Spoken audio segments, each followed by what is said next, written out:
Maqaa Abbaa, kan Ilmaa, kan Hafuura Qulqulluu, Waaqa tokkoon ni amanna. Ameen. Kabajamootaa fi jaalatamootaa maatiiwwan Waaqayyoon kan jaalattan, Waaqayyo isiniin kan jaalatu. Hordoftoonni chaanaalii keenyaa Wangeel Tuubii hundumti keessan akkam jirtu, akkam yoo nageessanii. Guyyaa har'aatiin kan nu ga'e Waaqni keenya galannii fi ulfinni teessoo isaa Aariyaam irratti isaaf haa ta'u. Baga ayyaanota guyyaa har'aa kabajamee yaadatamee ooluutiin geessan baga wajjumaanuu geenye. Baga torbee arfaffaa soma gooftaa keenya qoricha keenya Iyyasuus Kiristoos matsaaguutiin isin gahee nu gahe. Akka fedhaa fi jaalala Waaqayyootti torbeen soomaa guddaa gooftaa keenya qoricha keenya Iyyasuus Kiristoos torbeen arfaffaa akka moggaasaa mana kiristaanaa keenyaatti matsaaguu jedhameetu waamama. Egaa matsaaguu jechuun maal jechuudha? Barumsa kanarraatii maal baranna? Torbeen arfaffaan waa'ee eenyuu dubbatama kan jedhu guyyaa har'aa kana waliitiin ni ilaalla. Anaaf dubbattii afaanii, isin immoo gurrattiin dhageessan, qalbiittiin qalbeeffatan.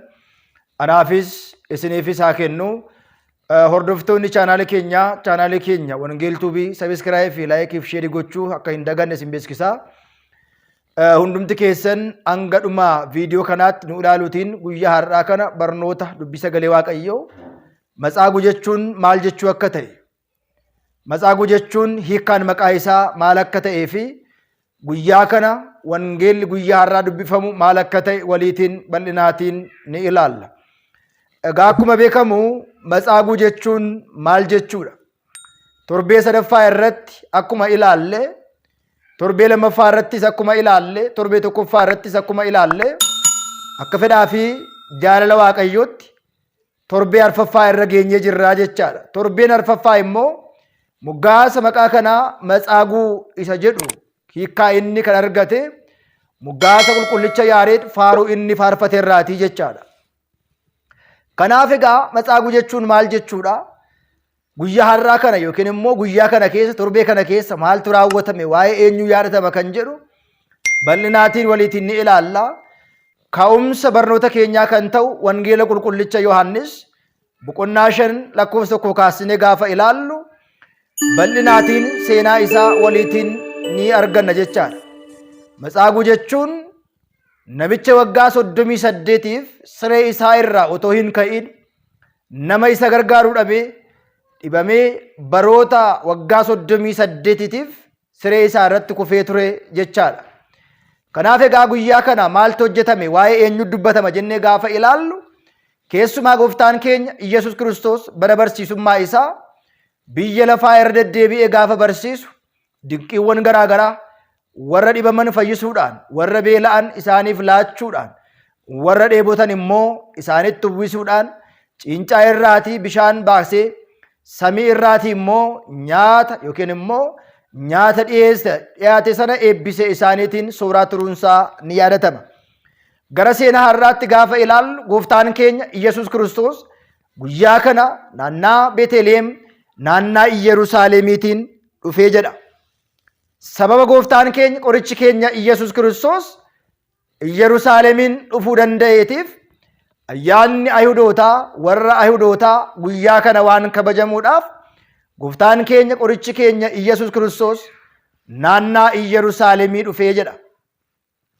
Naannaa Yerusaalemii kana namoonni jiraachaa turan baay'een isaanii rakkoo fayyaa warreen qaban, rakkoowwan garaagara namoota qaban waan ta'aniidhaaf barri kun bara barsiisummaa isaa keessatti dubbii sagalee isaa barsiisuudhaan, warra hidhamanii hiikuudhaan, naafa gooboo diriirsuudhaan hojiiwwan garaagaraa hojjetee jira jedha.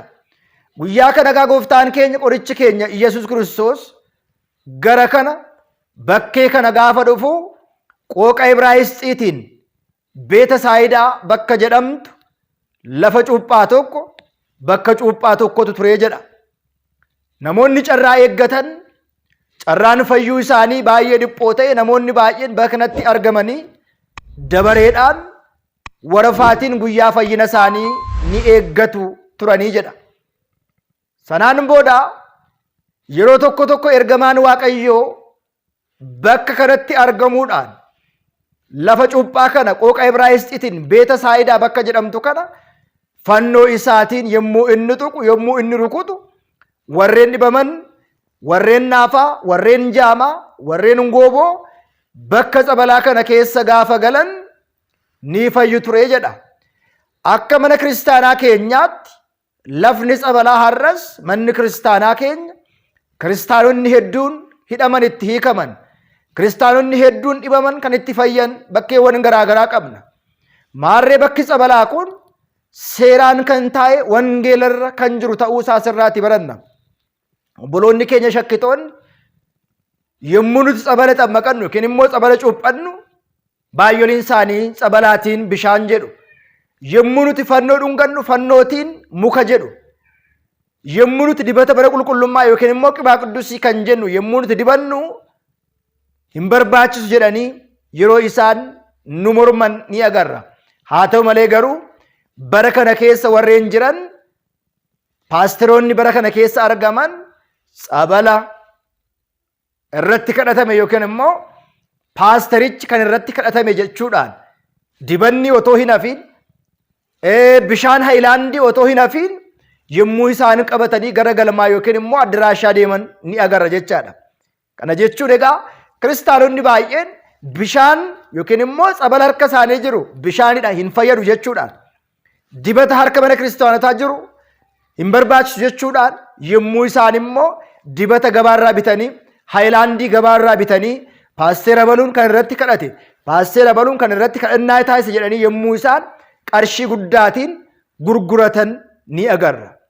Kanaatiif egaa wangeela qulqullicha Yohaannis boqonnaa 9 irratti seenaan kun seenaa wal fakkaataa lama asirratti argarra. Innis akkana jedha. Daa'imummaa isaarraati kaasee ijoollummaa isaarraati kaasee ija haa turuuti bakka ijaallee kan hin qabne daa'ima tokkotu ture jedha. Rakkoo daa'ima kanaatiin namoonni yaada kanaa garaa dubbii garaa garaa dubbachaa turan, hamachaa turan. Daa'imti kun jaamaa ta'ee akka dhalatuudhaaf, ijji isaa akka hin agarreedhaaf, isa moo maatii isaati rakkoo yookiin immoo yakka kana kan raawwatan jedhanii namoonni yeroo isaan haasa'aa turan ni ture. Gooftaan keenya qorichi keenya Iyyasuus Kiristoos daa'imti kun yookiin immoo maatiin isaa baateen yookiin immoo ittiin baateen gochaa maatii fi cubbuun isaanii hojjete yookiin immoo maatiin isaa hojjete kun daa'ima kanaatiin ba'ee otoo hin ta'in humni Waaqayyoo irratti akka mul'atuudhaaf jedhee jedha. Biyya lafaa keessa gaafan jiru ifa biyya lafaati jechuudhaan gorora isaa lafa irratti gad jedhee erga tufeen booda bakka ijaa kana ni kaa'e yookiin immoo bakka ijaa kana dhoqqee kana lamman ija lama fakkeessee irra kaa'een booda bakka saaliyoom lafa cuuphaatti deemiitii cuuphame jedhee jedha. Kanaaf egaa kiristaanonni bakka cuuphaa isaan deemanii cuuphatan bakka tsabalaa dhaqanii isaan cuuphaman seera yookiin immoo ajaja gooftaa keenya qoricha keenya Iyyasuus Kiristoos ta'uusaa asirraatii ni baranna. Maarree gara guyyaa har'aa yookiin immoo seenaa guyyaa har'aatti gaafa deebinu bakka cuuphaa kana dhiyeenyatti kan jiru waggoota baay'eedhaaf nama isa gargaaru, fira isa gargaaru kaasee bakka tsabalaa keessa nama isa galchu dhabuudhaan siree isaa irratti waggaa 38 kan ciise bara baay'ee firri isa dagate lammiin isa dagate nama jiraachaa ture Matsaaguu nama jedhamutu ture jedha. Matsaaguu jechuun dhibamaa jechuudha. Matsaaguunis yeroo kana bakka cuuphaa kana haa jiraatu iyyuu malee carraa fayyuu kana hin arganne. Warreen kaanis fayyina barbaadanii guyyaa isaanii eeggatan dabareedhaan waan ta'eedhaaf bakka kanatti Matsaaguunis isaanuma waliitiin ture garuu nama hin qabu. Matsaaguun akka warreen dhibamtoota warra kaanii ka'ee dabaree qabachuu ka'ee dhaqee cuuphamuu waan hin dandeenyeedhaaf baroota kana hundumaa achitti ciisee ture jedha. Gooftaan keenyas qorichi keenyas Iyyasuus Kiristoos fayyuu barbaaddaayii yookiin immoo fayyuudhaaf fedha qabdaayii kan jedhu gaaffii dhiyeesseefii jedha. Fayyinni ilma namaa eeyyama ilma namaatiin namni fayyuu barbaadu har'as fayyuu ni danda'a. Kana jechuun egaa fayyinni dirqamaatiin miti. Gooftaan keenya, uumaan keenya Yesuus Kiristoos eenyuma kan bitu dirqamaan otoo hin ta'in, eenyuma kan fayyisu dirqamaan otoo hin ta'in, fedha keenyaan, jaalala keenyaan ni fayyida. Fedha keenyaatiin jireenya bara baraa ni argannaa jechuudha. Isa kanaaf qulqullichi Phaawulos ergaa isaa gara warra ummata Galaatiyaatti kan barreesse boqonnaa 6 lakkoofsa 2 kaasnee gaafa ilaallu guyyaan fayyinaa har'adhaa jedhe. Har'a miti ammadhaa jedhe. Kana jechuun kiristaanonni fayyina barbaadan, namoonni hedduun fayyina barbaachaaf gatii guddaa baasan jiru. Fayyinni barbaachuun hin dhufu. Fayyinni bakka jijjiirrachuudhaan hin dhufu. Namoonni gaafa amantaa isaanii geeddaratan yookiin immoo amantaa isaanii ganan ni agarra. Fayyinni mana xonqaayii deemuudhaan miti. Fayyinni mana waa beekaa deemuudhaan miti. Fayyinni bakka tsabalaa lafa tsabalaa lakkaa'uudhaan miti. Fayyinni kan argamu lapheedhaan amanuudhaan, abdiidhaan, cimina amantaatiin fayyinni kan argamu malee namoonni baay'een bakka tsabalaa lakkaa'an, bakka kana deeminaaf hin milkoofne, bakka kana deemeen ture hin fayyine, iddoo kana dhaqeen ture garuu fayyuu hin dandeenye jedhanii yommuu isaan haasa'anii fi dubbatan ni agarra, ni dhageenya. Jarri kun bakkaa bakkatti bakka jijjiirratan malee, namoonni amantaa jijjiirratan yookiin immoo amantaa ganan bakka jijjiirratan malee lapheen isaanii hin jijjiiramne. Qulqullichi Phaawulos roobee boqonnaa 12 lakkoofsa 2 kaasnee gaafa ilaallu haa ta'u malee yaa obboloota koo laphee keessan haaromsuudhaan jijjiiramaa malee biyya lafaa kana hin fakkaatinaa jedha. Namoonni baay'een amantaa haaromsuudhaan fayyinni waan argamu itti fakkaatee namoonni gaafa isaan amantaa haaromsan yookiin immoo namoonni gaafa isaan amantii jijjiirratan ni agarra. Mana keenya keessas kan jiran, mana kiristaanaa keessas kan jiran, keessumaa bara kana keessa kan ka'an taaddisoo ortodoksii kan jedhan, taaddisoo kakuu haaraa kan jedhan, qaalaa waadii jechuudhaan maqaa moggaasa garaagaraa baasuudhaan, amantaa jijjiiruudhaan, amantaa hundeessuudhaan, baay'ina amantaa hordofuudhaan, baay'ina amantaa lakkaa'uudhaan, bakka tsabalaa lakkaa'uudhaan waan fayyamu kan itti fakkaatu namoota baay'eetu jira.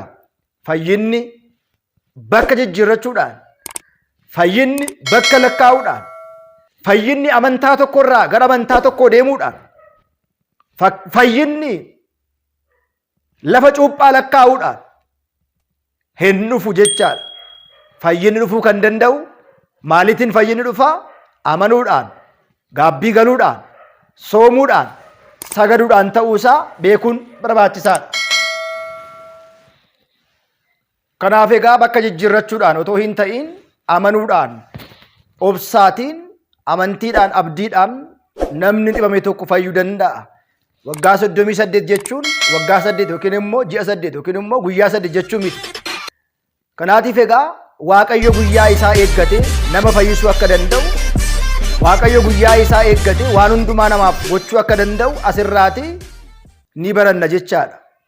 Yeroo kana egaa Matsaaguun gaaffii isaaf dhiyaateef fayyuu barbaaddaayii gaaffii jedhu gaafa dhiyaatuuf dhuguma yaa gooftaa waggaa baay'ee ta'eera. Fayyina ammaa argannaan fayyini na barbaachisa waan ta'eedhaaf eeyyeen fayyuun barbaada garuu nama hin qabu gaaffii jedhu yookiin immoo deebii jedhu deebiseefi jedha. Kana jechuun maal jechuudha? Gama tokkootiin hir'ina amantaa isaa kan agarsiisudha. Shakkiin keessa isaa jiraachuu isaa kan agarsiisudha. Matsaaguu faana eenyu dubbachaa akka jiru hubannoo dhabiinsadha. Matsaaguun nama olii, waaqa hundaa olii jecha isaatiin, gochaa isaatiin fayyisuu danda'u. Alfaa fi Omeegaan isa faana otoo jiruuti nama biraa hin qabu jedhe. Namni isa faana dubbachaa jiru eenyu akka ta'e waan hin barreef. Namni isa faana haasa'aa jiru eenyu akka ta'e waan hin beekneedhaaf. Yeroo tokko tokko nu faana kan jiru kan nu gargaaru waan hundumaa keessatti kan nuuf milkeessu eenyu akka ta'e osoo hin beekin rakkoo garaagaraa keessa, yaada garaagaraa keessa yommuu gallu ni argamna. Namni yeroodhaaf waan rakkanne waa xiqqoo nu laachuu danda'a, nu gargaaruu danda'a, beelofnee beeluu, dheebonnee dheebuu nu baasuu danda'a. Garuu Waaqayyo kennaan isaa kennaa namaa caala. Kennee kan hin fudhanne, kennee kan hin gaabbine, namni kennaa kennetti gaabbuu danda'a. Namni waan nu laatetti gaabbuu danda'a. Waaqayyo garuu waan nu laatetti kan hin gaabbine, waan nuu laatetti deebi'ee gaabbii kan hin qabne waaqni keenya garuu Matsaaguunis nama isa faana dubbachaa jiru waan hin beekneedhaaf nama hin qabu jedhe. Kana jechuun karaa biraa bakka tsabalaa sana keessa kan na kaa'u qaamni koo lugni koo dhaabatee deemuu hin danda'u ol jedhee bakka tsabalaa sana keessa dhaqee cuuphamuu hin danda'u waggaa amma kanaatiif akkan kufee hafuuf yookiin immoo dhibeen kun humnaa ol waan ta'eedhaaf siree koo irraa ka'ee dhaqee cuuphamuu hin danda'u waan ta'eedhaaf nama hin qabu yaada jedhu yommuu inni itti haasa'eedha. Kanaatiin booda Gooftaan keenya qorichi keenya Iyyasuus Kiristoos siree kee baadhuuti asii fi achi deddeebi'i ka'iitii deemi jedhee jedha. Ijaa sagalee isaa galannii fi ulfinni Gooftaa keenyaaf haa ta'u. Sanaatiin booda garuu dhimmi kun iccitiidha. Qaama kamittillee nama kamittillee akka hin dubbanne nama kamittillee iccitii kana baastee akka hin himne jechuudhaan Gooftaan keenya qorichi keenya Iyyasuus Kiristoos Matsaaguu waggaa 38 sireen isaa isa baadhattee isa turte kana amma immoo inni dabaree isaa siree isaa baatee asii fi achi akka deddeebi'u Gooftaan keenya qorichi keenya Iyyasuus Kiristoos ajajee ture.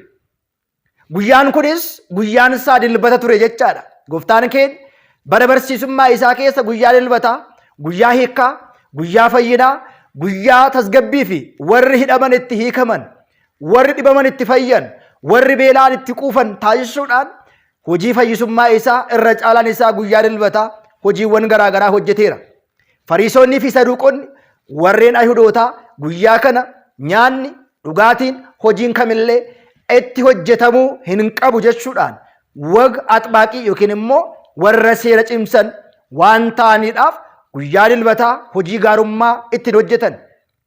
Guyyaa dilbataa hojii gaarummaa ittiin hojjetan garuu guyyaa kana cimsanii yommuu eeganii fi namoota guyyaa dilbataatti hojii gaarummaa hojjetan illee yommuu isaan itti dhorkan akka seera isaaniitti akka seera warra Ayihudootaatti warri Fariisonnii fi Saduuqonnis yommuu isaan guyyaa dilbataa seera cimsuudhaan kan ittiin jiraanne yommuu isaan dubbatan ni agarra. Kanaaf guyyaan kun guyyaa dilbataa waan ta'eedhaaf guyyaa dilbataa immoo namnis fayyuu hin qabu, namni hidhamee hiikamuu hin qabu, nyaannis nyaatamuu hin qabu jedhanii waan yaadaniif barnoota keenya torbee keessatti gaafa ilaallu isin keessaatii sangaan boollatti yoo kufe sangaa isaa barbaacha kan hin deemne qaalaa keessa sangaa isaa kan hin baasne eenyudha jedhee yommuu inni itti gaafate illee ni jira. Ilmi namaa gooftaa sanbataati. Guyyaa dilbataa kana hojii gaarummaa hojjechuun mana kiristaanaa dhaquun wangeela barachuun warra kan wal lole araarsuun kan beela'e beeluu baasuun kan hidhame gaafachuun dirqama kiristaanotaa yookiin immoo dirqama kiristaanummaa guyyaa dilbataa waan ta'eedhaaf guyyaa kana Gooftaan keenyas qorichi keenya Iyyasuus Kiristoos waan gaarii hojjechuun akka eeyyamame itti hime. Yeroo kana jechaanis akkuma jedhamu taammoo yetarassaa faxaariiwwan rassaa dhibamee kan ka'e uumaa isaa dagate akkuma jedhamu Matsaaguun mana qulqullummaa keessatti Ayihudootaaf guyyaa dilbataa siree kee baadhuutii ka'i jedhee kan na kaase kan na fayyise kunoo nama kana jechuudhaan dubbatee jedha. Ayihudoonnis kanarraa kan ka'e isa irratti sababa waan barbaadaniif ajjeesuudhaaf sababa waan barbaadaniif kana sababa godhatanii isaanis yaada garaagaraatiin isa irratti kaka'anii jedha yookiin immoo isa irratti yaada garaagaraatiin kallattii ittiin qabanii fi yaada garaagaraatiin kallattii dabarsanii isa kennaniitiif isaanis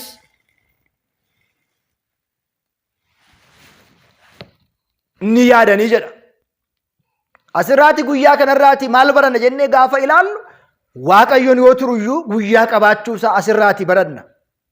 Jireenya keenya keessatti rakkoo nu quunnamu dhibees haa ta'u, fayyaa dhabuus haa ta'u, qabeenya dhabuus haa ta'u, nageenya dhabuus haa ta'u wanti hundumtuyyuu guyyaa Waaqayyoo eeggatee kan nuuf raawwatu ta'uusaa akka asirraati barannudha.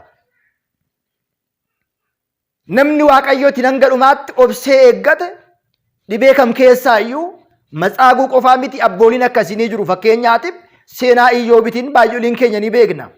Iyyoob maal akka ture, Iyyoob maal tokko irra qaqqabe, Waaqayyoon maal akka raawwateef seenaa Iyyoobitiin baay'ooliin keenya ni beekna. Abbaa obsaa jedhamee kan beekamu, abbaa galataa qulqullicha Daawit, abbaa ogummaa qulqullicha Salamoon jennee Baay'oliin keenya seenaan akkuma beeknu Matsaaguunis waggaa 38tiin booda Waaqayyoon guyyaa itti isa yaadate moggaasni maqaa kanaas Matsaaguu kan jedhu maqaa kana kan argate guyyaadhuma kana namicha fayye yookiin immoo namicha fayyina Waaqayyoo argate moggaasa maqaa kanarraatii kan argate gaafa ta'u maqaa kana immoo kan moggaase guyyaa kana Waaqayyoon dadhabbii keenya keessatti Waaqayyoon dhibee keenya keessatti nu gargaara jechuudhaan qulqullichi Daawit illee faarfatee kan ture moggaasa maqaa kanaa qulqullichi Yaareed Waaqayyoon dhibee keenya keessatti nu gargaara jedhee faaruu inni faarfate irraatii kan dhufe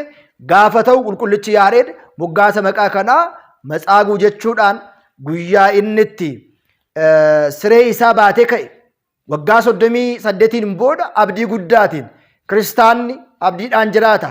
Qorontos 1:13 irratti akkuma ilaallu amantii, abdii, jaalala isaan kun sadan walumaatiin jiraatu. Jaalalli garuu hunduma ni caala jechuudhaan qulqullichi Phaawulos akkuma dubbate namni amantii qabu abdii qaba. Namni abdii qabu amantii qaba. Namni amantii qabu jaalala qaba. Isaan kun sadan amantii, abdii fi jaalalli wal faana jiraatu. Isaan kana hundumaa immoo jaalalli ni caala jedhee akkuma dubbate egaa ilmi namaa abdiidhaan jiraata. Abdiidhaan waan dhabe argata. Abdiidhaan inni dhibame ni fayya. Waaqayyoon waan hundumaatiif guyyaa qaba. Asirratti yoo turuyyuu Waaqayyoon wanti isaaf dadhabamu, wanti Waaqayyoof dadhabamu akka hin jiraanne barnoota kanarraatii kan argannu gaafa ta'u Matsaaguun guyyaa fayyinaa, Matsaaguun guyyaa itti Waaqayyoon Matsaaguudhaaf qaqqabee fi guyyaa itti fayyisedha.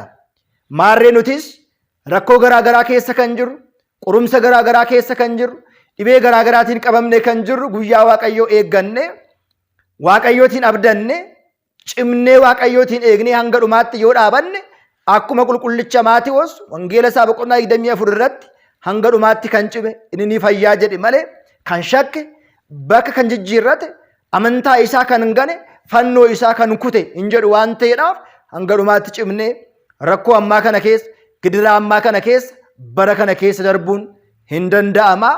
Gabaabumatti Matsaaguu kan jedhamu Matsaaguun kun guyyaa kana nama fayye, nama Waaqayyoo isa fayyise. Inni biraan immoo karaa biraa gaafa ilaallu fayyisummaa tsabalaa Waaqayyoon gooftaan keenyallee gara tsabalaa deemnee akka fayyinu ajaja Waaqayyoo ta'uusaa asirraati kan itti barannee fi kakuu haaraa keessatti bakka gurguddaa lama bakkeen namoonni itti cuuphaman qooqa Ibraayisxiitiin Beeta Saayidaa bakka Saaliyoom iddoo cuuphaatti namoonni dhaqanii akka isaan fayyan ifatti gooftaan keenya kan inni barsiisedha. Torbeen arfaffaa Matsaaguun bifa kanaatiin guyyaa har'aa kana barumsi kenname, barumsi lallabame, fayyisummaa Waaqayyoo, Waaqayyoon yoo callisuyyuu yoo turuyyuu guyyaa qabaachuusaa haa ta'u malee qulqullichi Luqaas boqonnaa 1:37 irratti akkuma dubbate haa ta'u malee Waaqayyoodhaaf wanti dadhabamu jiraayii jedha. Qulqullichi Daawit immoo egaa amma eenyu abdiin koo inni Waaqayyootiin mitii jedha. Abdiin keenya Waaqayyoodha, kan nu gargaaru Waaqayyoodha, hunduma kan nu raawwatu Waaqayyoodha waan ta'eedhaaf wangeeltuubii sabiskiraayibii fi sheerii laayikii gochuudhaan akka nu hordoftan isin beeksisaa. Torbee dhuftu immoo maal jedhama waa'ee eenyu barannaa torbee gaafa geenyu waliitiin kan laallu ta'a.